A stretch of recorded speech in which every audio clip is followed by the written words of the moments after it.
श्री गणेशाय नमः।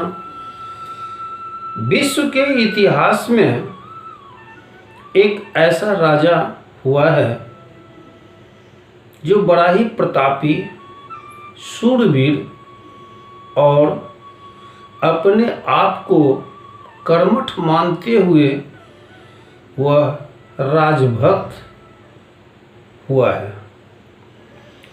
उस राजा ने कभी अपने स्वप्न में देखा कि मैं चारों दिशाओं को जीतकर, संपूर्ण विश्व को जीतकर मैं अकेला एक राजा बना हूँ। इस बात को स्वप्न में देखने से उसने तय किया कि मुझे ऐसा बन के दिखाना है, और इस ओर अपने सिपाहियों से बात करके आगे बढ़ने लगा। इतना ही नहीं, उसका जो सिपाही था वह सिपाही भी इससे कम वफादार और कम योद्धा नहीं था। बड़ा ही पराक्रमी और युद्ध निपुण सिपाही होने के कारण इस राजा को बड़ा ही सुख मिलता था, शकुन मिलता था। उसने पश्चिम के तमाम देशों को युद्ध करते करते करते सबों को जीत लिया, और वह राजा कोई और नहीं, यूनान देश का राजा सिकंदर था। जब वह जीतते हुए पूर्व की दिशा में आया है और वह भारत पर जब चढ़ाई किया, तो भारत के पश्चिमी क्षेत्र में जहाँ झेलम नदी है, वहाँ राजा पुरु से उसे युद्ध करना पड़ा। राजा पुरु उसे हरा दिए। राजा पुरु सिकंदर से कोई कम प्रतापी और योद्धा नहीं थे।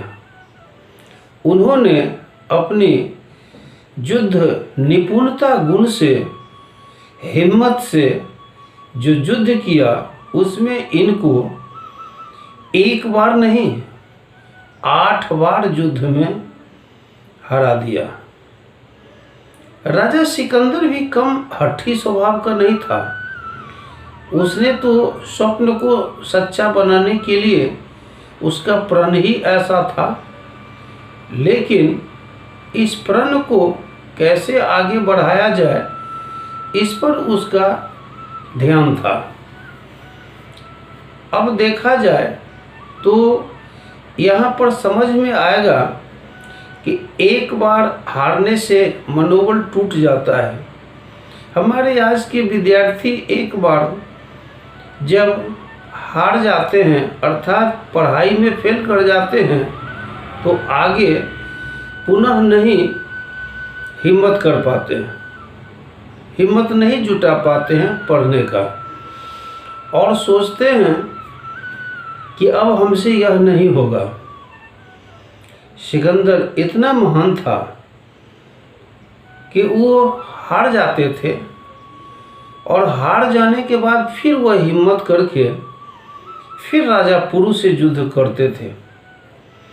राजा पुरु भी कम शक्तिशाली महापुरुष नहीं थे, वह भी पीछे नहीं हटते थे। इस क्रम से 8 बार तो राजा पुरु सिकंदर को हरा दिए, लेकिन दुर्भाग्यवश 9वें बार में राजा सिकंदर से वास्तव में राजा पुरु हार गए। जब पुरु हार गए तो राजा सिकंदर उससे पूछा, कहो राजा, भारतीय राजा, तुम तो बहुत बड़े योद्धा निकले, लेकिन मुझे ये बताओ कि इस वक्त मैं तुम्हें कैसा राजा दिखाई देता हूँ। तो राजा पुरु ने सिकंदर से कहा था, यह बड़ा ही मार्मिक है। राजा पुरु कहे थे, एक हारे हुए राजा की तरह तुम मुझे दिखाई देते हो। कहा, मैं हारा हुआ दिखाई देता हूं? कहा, हाँ, तुम मुझे 1 बार हरा दिए हो, मैंने तुम्हें 8 बार हराया है। 1:8 का जीवन है। गणित में अनुपात समानुपात का विचार होता है, पढ़ाई होता है। उसमें 1:8 का अर्थ बहुत ही नगण्य माना गया है। तो इसी बात को लेकर भारतीय गणितज्ञ के रूप में राजा पुरु ने उसे बताया कि 1:8 में तुमने जीता है। बहुत ही शर्मिंदा हुआ और राजा सिकंदर वहाँ से आगे बढ़ा। आगे बढ़ते बढ़ते जब उत्तर प्रदेश के दंडक वन के पास पहुँचा है और वहाँ पड़ाव डाला है, तो वहाँ सिपाही को पता चला कि इस जंगल में एक ऐसा ऋषि रहता है जो काफ़ी संस्कारी, तेजस्वी और वो ऐसा आशीर्वाद देने वाला है जो किसी को भी काम बन जाता है, दिव्य ज्ञान मिल जाता है और श्राप देने से भस्म हो जाता है। यह बात सिपाही अपने राजा से आकर कहा। राजा कहा कि जाओ उस दंडक मुनि को बुला के लाओ। जब सिपाही खोजते खोजते जंगल में ऋषि दंडक के पास पहुंचते हैं तो वहां पर सिपाही का कहना हुआ कि मेरा दिग्विजय राजा तुम्हें बुला रहा है। उसने कहा, दिग्विजय राजा? दिग्विजय राजा कौन है? वह तो केवल एक है जो भगवान है। कहा, नहीं नहीं, तुम नहीं जानते हो। दिग्विजय राजा मेरा सिकंदर है जो तुम्हारे देश पर आक्रमण किया है और राजा पुरु को हरा दिया है।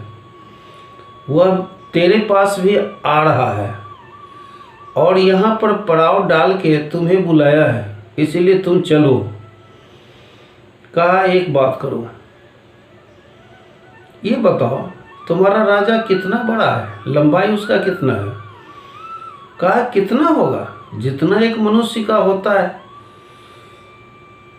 कहा, बस उतना ही है जो एक मनुष्य का, साधारण मनुष्य का होता है? कहा, हाँ। कहा कि वो कितना खाता है? कितना मन क्विंटल खाता है? तो सिपाही का कितना खाता है? एक मनुष्य जितना भोजन करता है उतना ही भोजन करता है। कहा, बस उतना ही करता है। अच्छा अच्छा, एक बात बताओ, तुम्हारा राजा इतना बड़ा दिग्विजयी राजा है तो कपड़ा कितना पहनता है? कितना थन कपड़ा उसके शरीर पर है? कहा कि बस जो 2-3 कपड़े होते हैं उतना ही शरीर पर है, जो साधारण मनुष्य के शरीर पर भी होता है। कहा कि इसमें से जितनी बात तुम बता रहे हो इसमें से कोई भी दिग्विजय का लक्षण नहीं है। इसलिए एक काम करो, तुम अपने राजा से इन प्रश्नों का उत्तर ला दो, मैं अवश्य चलूँगा। कहा कि तुम बहुत तेज लगते हो। एक तो मैं राजा पुरु को 8 बार में परास्त करके आया हूँ और तुम एक ही बार में मुझे चाहते हो कि यहाँ से भगा दें। मैं भागने वाला नहीं हूँ, तुम्हें चलना है। कहा कि हम भागने वाले नहीं हैं, तुम जाओ अपने राजा से पूछ के प्रश्न का उत्तर लाओ, मैं अवश्य चलूँगा। या फिर कुछ सिपाही को छोड़ दो जो मुझे देखता रहेगा, मैं भागने वाला नहीं हूँ। कहा, हाँ ऐसा ही होगा। कुछ सिपाही को छोड़ के कुछ सिपाही चला गया और अपने राजा सिकंदर से कहा कि हे राजन, इस वन के अंदर जिस ऋषि के बारे में मैंने बताया, उसकी चमक, तेजस्विता एक ऐसा तेजस्विता है जो चकाचौंध कर देने वाला है। और उसका कुछ प्रश्न भी है। उसने कहा है कि तुम्हारा राजा कितना बड़ा है? मैंने कहा सामान्य व्यक्ति के लंबाई के अनुसार है। उसने पूछा कितना भोजन करता है? मैंने कहा एक मनुष्य जितना भोजन करता है। उसने पूछा कि वो कितना कपड़ा पहनता है, कितने थन कपड़ा उसके शरीर पर है? मैंने कहा कि एक मनुष्य जो 2-3 कपड़ा पहनता है उतना ही है। कहा कि बस इतना ही पहनता है। तुम इन प्रश्नों का उत्तर तुम राजा से पूछ के आओ कि जब दिग्विजय राजा है तो फिर सामान्य व्यक्ति की तरह ऐसा भोजन, वस्त्र क्यों उपयोग करता है? इसका उत्तर वो मांगे। कहा कि ऐसा है, अच्छा ठीक है, मैं खुद चलता हूँ। वह राजा सिपाही के साथ दंडक वन में चले हैं जहाँ ऋषि दंडक रहते थे। दंडक के पास पहुँचने से पूर्व ही जब दिखाई पड़ा राजा को तो इतना संस्कारी, प्रभावी देखा कि उसे यह महसूस करना पड़ा कि यह महान व्यक्ति है। और वह दूर से ही ऋषि कहे, आ जाओ, आ जाओ, आ जाओ, तुम ही दिग्विजय हो। तुम्हें तो दिग्विजय का कोई लक्षण नहीं दिखाई देता है, तुम बहुत कमज़ोर लगते हो, आओ। इतना कहने के बाद वह राजा निकट होता गया और जब बिल्कुल निकट पहुंचा तो उनके चरण पकड़कर बहुत जोर से रोने लगा। कहा कि प्रभु, मैं जिसकी तलाश में था आज मुझे प्राप्त हो गया। मैं शांति की तलाश में था, मुझे शांति मिल गया। अब मुझे इस संसार से कुछ भी नहीं चाहिए, मैं वापस जाता हूँ। और वहाँ से वो वापस हो गया। रास्ते में राजा पुरु को आदरपूर्वक मुक्त कर दिया और वहाँ से वह अपना देश यूनान वापस हुआ। किंतु उसे भी दुर्भाग्य था कि जब काबुल में पहुँचा है तो वह बीमार पड़ गया। सिपाही सब भी लड़ते लड़ते थक चुका था। वह देखा कि मैं भी थका हुआ हूँ, मेरा सिपाही सब भी थका हुआ है। तो उसने कहा कि सिपाहियों, मैं जहाँ अगर मर जाऊँ तो मुझे वहीं पर दफन कर देना, लेकिन ध्यान रखना कि मेरे पार्थिव शरीर के ऊपर उस दुकान से, उस थन से कपड़ा लेना अर्थात कफन लेना जिसमें से कोई न खरीदा हो, अर्थात वह घटिया किस्म का अगर होगा तो कोई नहीं खरीदेगा, तो उसी में से कफन लेना और मेरे शरीर के ऊपर में कफन फैला देना। और ध्यान रखना कि कफन से बाहर मेरा हाथ निकाल देना और मुट्ठी खोल देना, ताकि दुनिया के लोग ये देखें कि जो दिग्विजय सिकंदर हुआ वह अपने युद्ध करके संपूर्ण सुखों को हासिल कर लिया, लेकिन आज खाली हाथ दुनिया से जा रहा है।